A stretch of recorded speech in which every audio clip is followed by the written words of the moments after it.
I think a lot of those run rate estimates on the growth of data are skewed by people using GoPro cameras to upload their entire lives. So I take a dim view to the terabytes and petabytes and yottabytes that are coming, because I don't know that necessarily every snowboarder's GoPro experience is going to yield great data that help drive the insurance industry. So I tend to avoid the big scary view, but we look at data, I guess, in a few ways. One is we're dealing generally as an industry with highly structured data. Two, our data tend to be entered by human beings, and that means they're prone to errors, delays, which are just a natural part of human data entry.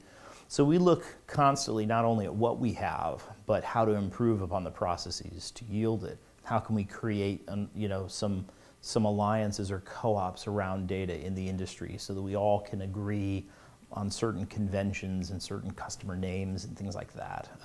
So I think the cleanup, as any analyst will tell you, the cleanup is oftentimes as much as the analysis itself.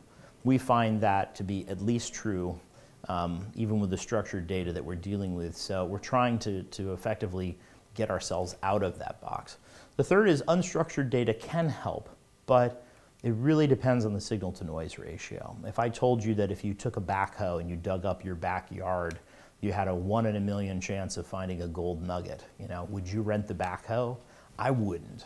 But some of the big unstructured data promises that are being made are effectively those kinds of propositions. Until we see kind of flecks of gold on the surface, we're not likely to rent that backhoe and start digging up the backyard. So we're pragmatic because we're experienced.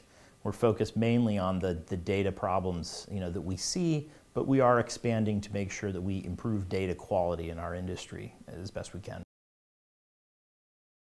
The best analysts are those who tell stories with data. And let's face it, we are, as human beings, very compelled by stories, right? So I encourage my team to spend as much time working on the acceptance of their work and how to make it clear and unobjectionable, how to really strip it down at its core. As much time on that as they do on the actual analysis. So that's a challenge. That for us is a constant challenge, but we're asking questions constantly of ourselves as we go through it to say, is this clear? Would you believe it? What would you ask? What are the objections that you'd anticipate? It's almost a bit of, with that part, it's almost like a bit of sales. You want to make sure that you anticipate all the objectives that are going to come.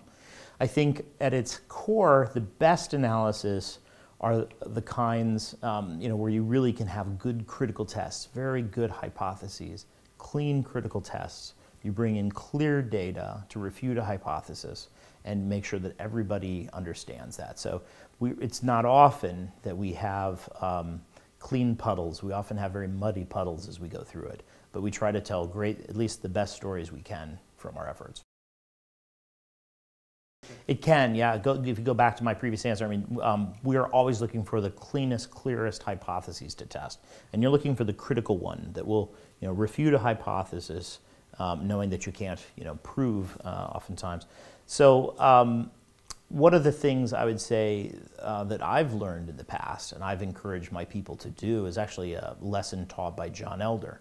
As you know, John was here in Dublin for the Predict conference. Did a wonderful job of talking about his life's experience. He's a very patient teacher, and I can tell you I've learned from him.